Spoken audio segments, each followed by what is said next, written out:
cheer up, you lads. Let your hearts never fail.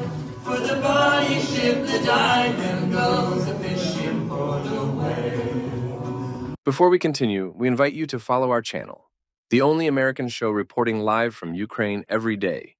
Good evening. This is Joe Lindsley talking to you from Lviv, Ukraine. Welcome to Radio War Day, our daily war journal. A new format here in 2025. Since 2022, since the beginning of Russia's full-scale invasion, up until just a few weeks ago, I reported live every single day on Chicago's WGN radio. We were the only foreign media to report live from Ukraine every day. It was a very popular segment, and inexplicably it was canceled.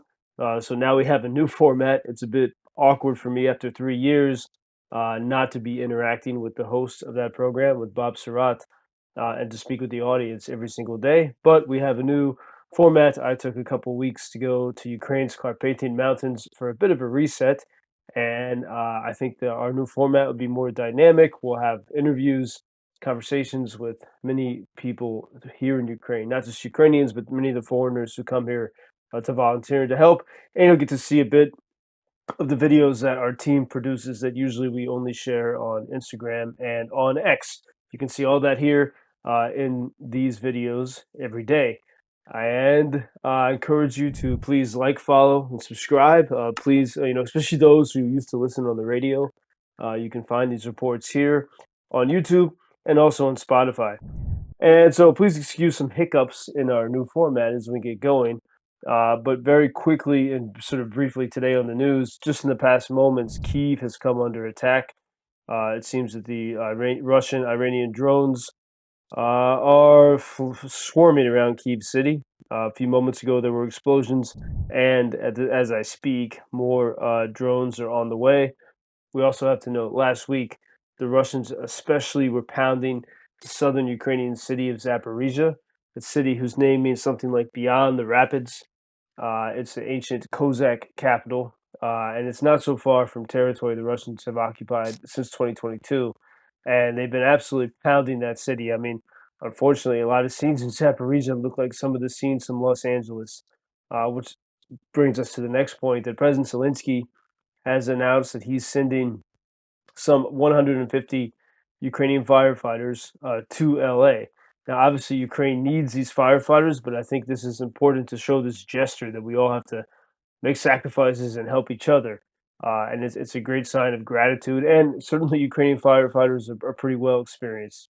And, that also makes me think, a lot of people were wondering in the lead up to the inauguration of President-elect Trump, were Russians going to increase the intensity of attacks upon Ukraine? And, we haven't seen that in a sustained way. We've had some very brutal, very terrible moments. For example, Christmas Day morning, also a few days before Christmas, and New Year's Day as well. There were very intense Russian attacks throughout Ukraine. But we haven't seen, we're pretty used to that after all these, 3 years now. So we have not actually seen sort of that increase in intensity. And furthermore, even though it's snowy and cold, we have electricity. I mean, there still are blackouts here and there, but it's nothing like what Ukrainians experienced in the winter of 2022, where there was really, blackouts every day, no heat. It's actually a much calmer, more stable winter so far, and so the Ukraine is actually holding on quite well, and it seems that everyone is kind of waiting to see what the policies of the new administration will be. And on that score, something I think very disconcerting for Ukrainians today was people on Trump's team said that they want to, echoing what the Biden administration has been saying, that they want Ukrainians to start conscripting 18-year-olds to fight. Right now, Ukrainians exempt, if you're 18 to 25, you will not be conscripted. That the conscription starts, I think, at age 26. It used to be at 27. And the reasoning for that goes back to ancient Cossack military principles, is that Ukrainians believe it's first give the kids a chance to start families so that the society can continue before they have to go fight and possibly die. And it's a deeply held principle here. And Ukrainians would rather, hold on to that as long as possible and slowly, shift down toward younger age brackets. So this idea uh, that the Trump administration would echo Biden on this is disconcerting because it seems to be a policy of weakness, saying rather than say giving Ukraine more permission to hit the basis from which Russia attacks Ukraine, or to give Ukraine better weapons or more of the weapons that do work, or say to enforce the sanctions, to actually apply sanctions to the most powerful Russian banks who've been exempt from American sanctions. Instead of doing all these things, why try to push 18-year-olds into the fight? That does seem to be a policy of weakness. How is that going to really turn this around? So there's concern on that score, and also leads us into I think the last big point here is that President Biden at the U.S. State Department and Foggy Bottom in D.C. gave a speech, sort of his final speech about you know saying what he's accomplished and that the world is safer. I mean, I don't think anyone can say that can listen to that with a straight face. We just can't objectively. And from there's a sort of what Ukrainians are saying. The chatter I'm hearing from people around here is, thank you, President Biden, for not letting us lose. It's a pity that you didn't let us win. That is a pretty common sentiment that is spreading around here in Ukraine, and indeed, it seems every time Ukrainians have opened a window of opportunity, the White House has either refused to lift restrictions or clamp down on Ukraine even further and discourage Ukraine from really going for the win and from going from hitting the sources that enable Russia to continue this war. So a bit of an overview. There's a lot, obviously. We're going to be on top of what's happening with the new administration as it takes shape. And tomorrow, I want to talk about a big debate about the makeup and constitution of Trump's National Security Council. So that'll be a topic we'll share tomorrow. Now we're gonna, in sort of our new format, we're gonna look at a few videos that our team has produced. First, I will draw your attention to, if you are on X, I posted a thread there making the point that many American conservatives sort of dismiss Ukraine while they applaud countries like Poland. But my argument is that they're actually missing this key fact that Ukraine doesn't just embody modern conservatism, but actually the reason why Ukraine is still standing is because of Ukraine's conservative values. So if you go to X, you can see the argument that I make there. I welcome your feedback, and I have a post I made last week now that has some 700,000 views saying that uh, provocatively that Ukraine is Maga and Maga just doesn't know it yet. As always, I welcome robust criticism and ideas, and if you like what I have to say, please share it. And now we're going to look at several videos that our team has made with little brief introductions. Number one, Trump's Greenland play. What is this? As I look at it, I'm not saying whether the specific thing is good or bad. That's a separate conversation. But I think we do have to recognize that this is a huge departure from the past years of American foreign policy, including foreign policy in Trump's first administration. Because our foreign policy for so long, even going back to the years of the war against terrorism, has been about has been a reactive foreign policy and not proactive. We're always responding to what other people and other actors and other events around the world. And Trump's Greenland ploy, whatever else it might be, is a departure. It's saying that Trump is going to be someone who's going to be proactive and make other nations and other leaders, including the tyrants, scramble to figure out how to respond to what America's doing. So this is something new. Let's take a quick look. Most people miss the brilliance of Trump's Greenland play. It's not just about what's under the ice. It's about shifting U.S. foreign policy from reacting to events to defining the game.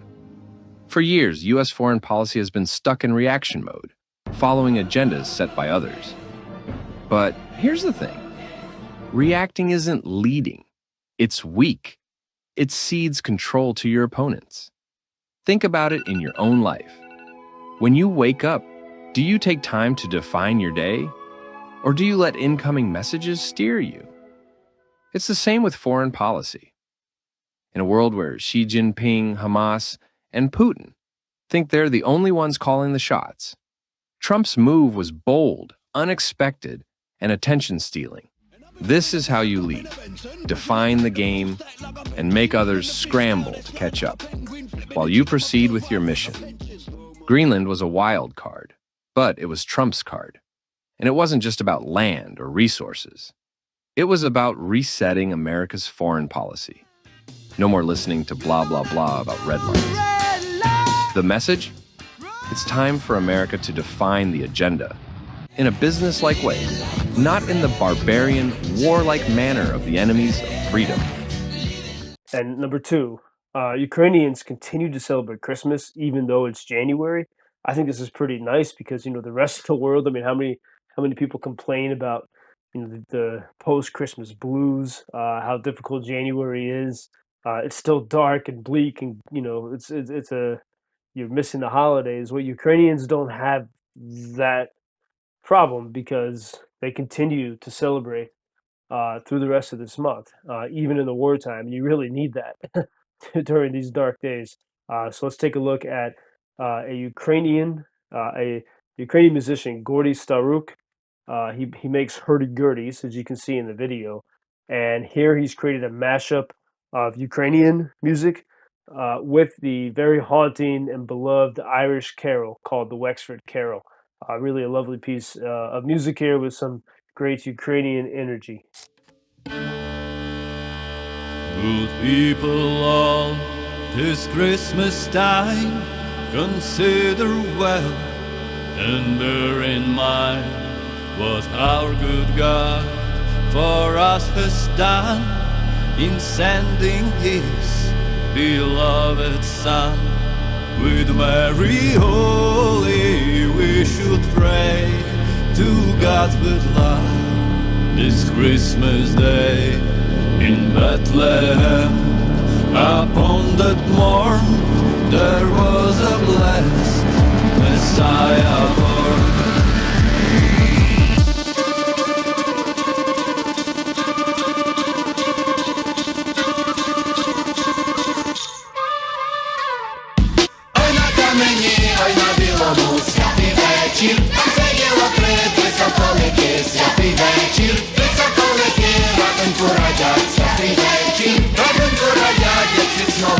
Near Bethlehem did shepherds keep their flocks of lambs and feeding sheep, to whom God's angels did appear, which put the shepherds in great fear. And three, some more music.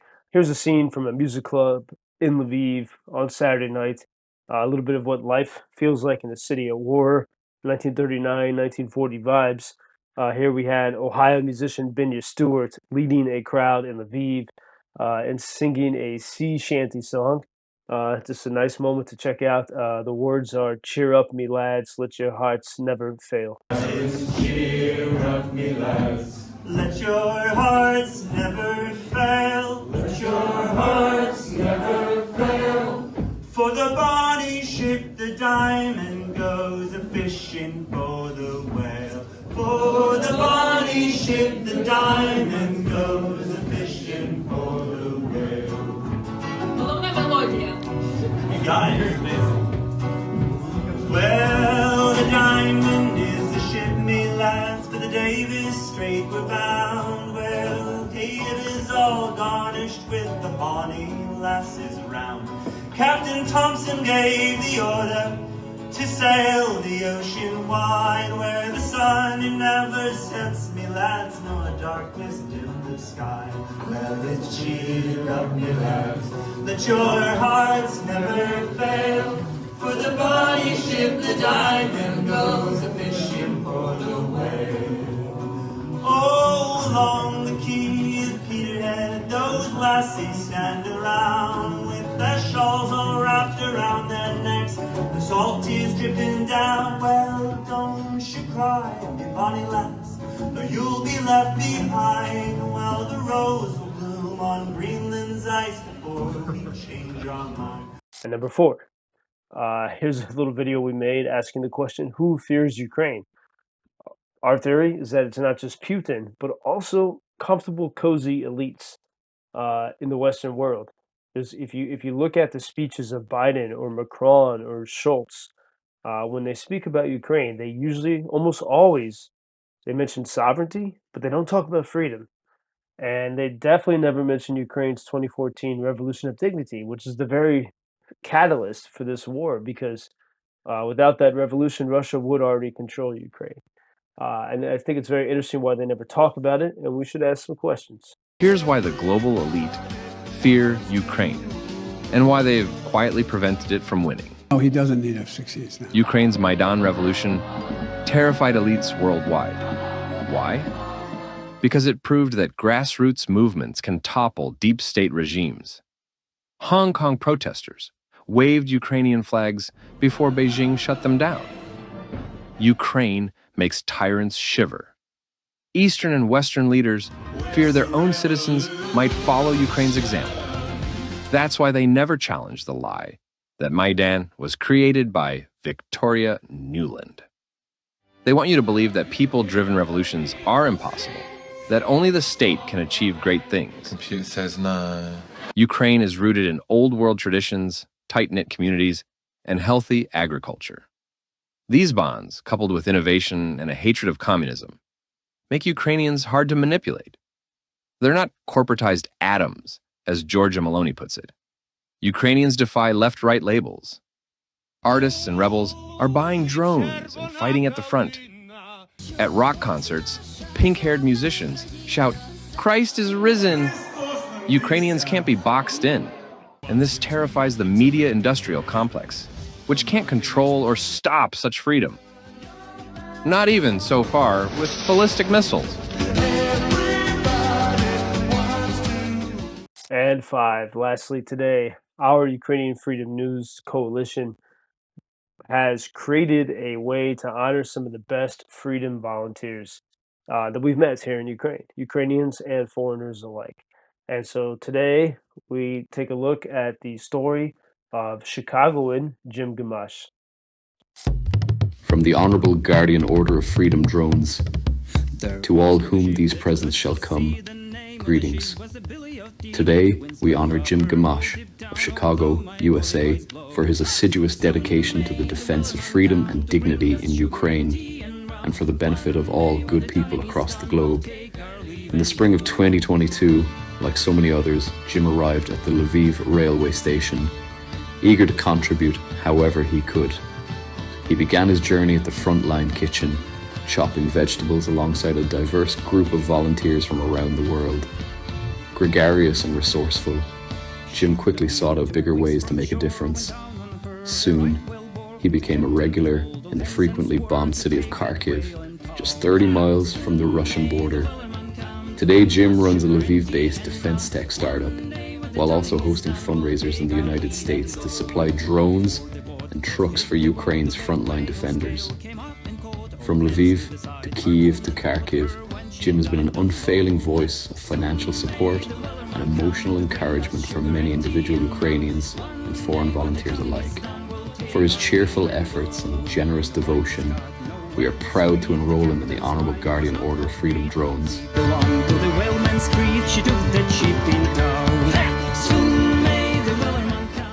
So thank you for listening to our first report, really, of 2025 Radio War Day. Now separated from the radio, from WGN, but continuing here and across all different social media.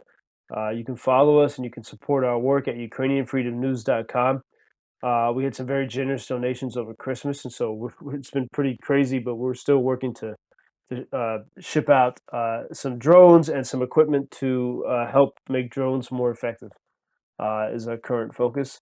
Anyway, we welcome your support at UkrainianFreedomNews.com, and you can follow us here on YouTube, on X, Instagram, LinkedIn, etc.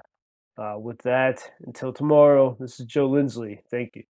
Hillary, she cannot beat Trump. Obama, Soros, Brian Lewis, Joe. Little fucking Joe Lindsley. Joe Lindsley is quickly becoming an American treasure in broadcasting. Well, to Ukraine.